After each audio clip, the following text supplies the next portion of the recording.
Don't do this to me. Nintendo, don't do it. You're gonna get my hopes up again.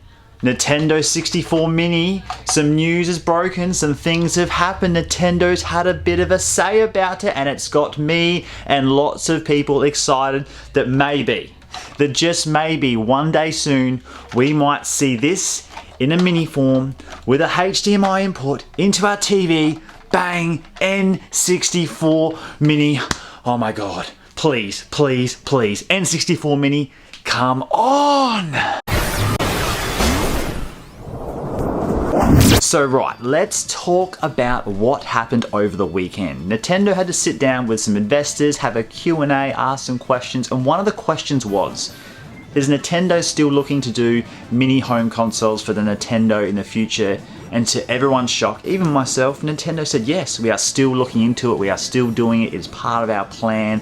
That news was amazing. Basically, Nintendo is saying we don't want just to make Nintendo for kids, we want to make it for everybody. We want to make it for the adults and the parents. The adults and parents who, when they were kids, played the NES and SNES and N64. They want to keep those people in Nintendo. So if you haven't played any sort of Nintendo games for the last 20 years because you haven't bought a Wii or a Wii U or a Switch, but you did play the N64 growing up, you played Mario Kart 64 and Ocarina of Time, and all of a sudden, bang, we've got a console where you can plug it into your smart TV and you can play these games again.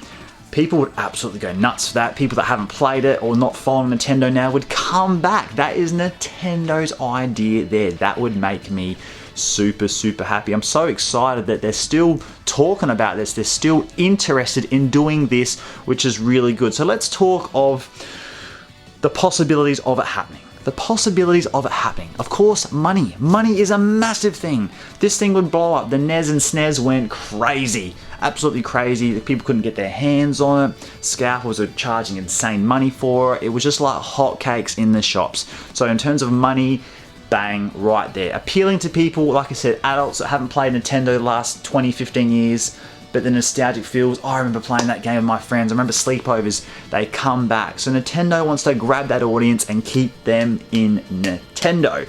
I see the appeal there. Some of the hard, tricky parts though of this that we've spoken about before on previous videos is some of the gaming licenses and IPs that Nintendo just would not be able to put on their Mini. So we'll look at some of the great sports games on EA Sports and stuff. Nintendo doesn't have the rights to that anymore. So you have to go with that. Some of the wrestling games on the N64 were the best ones.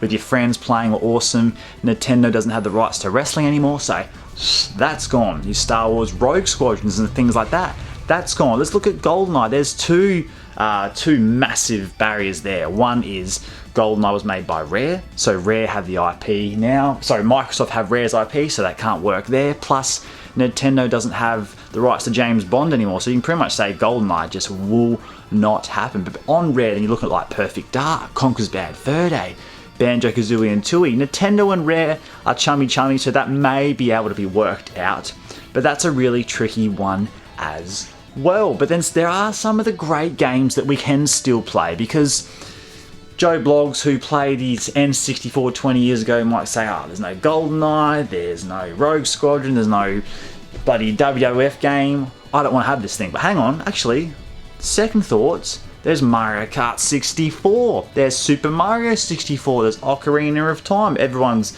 favourite game. We've got Wave Race, we've got Yoshi's, we've got Smash, we've got 1080 snowboarding, we've got F-Zero. Some of the games that I used to have as a kid are actually in this thing. I might get it after all. So it's not all doom and gloom. There's still some great classic games that could be on the N64 Mini. But what about the hardware in terms of packaging? So the NES and SNES Minis, they could fit their controller in the box quite nice, but the N64 controller is quite big and awkward. How are you going to put that in one box? Are they going to make a bigger box, or they're going to have to sell the console and the controllers separate? Who knows what they'll do there? But in terms of appeal for hardware, they could do different colors. So of just your clean, nice, charcoal grey N64 Mini, which would be awesome. So awesome, by the way. Don't get me wrong. Imagine having some color choices. A nice great purple and jungle green and fire orange. Imagine having those to pick from. As a collector, oh man, my money. I'd give him my money. I would just froth at that. That would be so awesome. I reckon a lot of other people I know would be interested as well. But another big rumor as well that's been going around, I think since 2019 or 17, don't quote me, Nintendo trademarked a lot of their Game Boy games again, and the rumors going around that they might do a Game Boy Classic. So for me personally, that wouldn't be as big.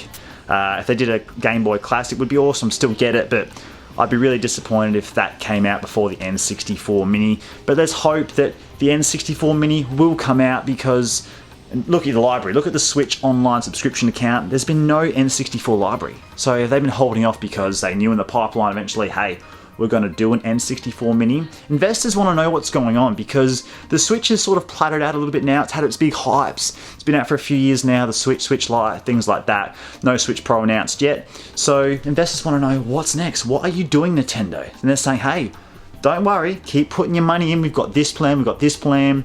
And honestly, N64 Mini would just print so much money for Nintendo. So much for Nintendo. I know I've done a few videos on this topic before, because every time it comes up, a bit like my Banjo-Kazooie news, every time I hear something about Banjo, I don't want to talk about it. Every time I hear about N64 Classic or Mini possibility, especially because now Nintendo's come out and said something about it, I'm going to do a video on it, because like me, like a lot of people I know, a lot of people that follow me, my subscribers, they're in the same boat. They want to know what's going on with the N64 Mini. They want one too. A lot of people agree that some of the best ever games are on the N64. And if you look at me, look at my wall.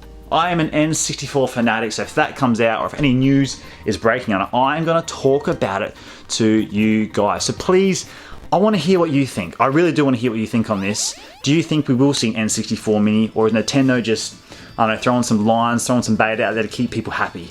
Will we see a Game Boy Classic? Would you be happy to see a Game Boy Classic if they did bring an N64 Mini out? Would you want to see different colours, like a jungle green and fire orange and watermelon red? Would you want to see these colours, or would you collect these things as well? And what's your thoughts on how they're going to fit the controller in the box? Are they going to have a bigger box? Are they going to have separate? That's a real tricky one, and I would love to hear your feedback on that as well. N64 Mini, what a topic, what a thing. If it happens one day, boy oh boy, are we all going to celebrate? If you've watched all my videos on this topic, are we going to celebrate? I can't wait. Thank you very much for watching, guys. Until next time, take care.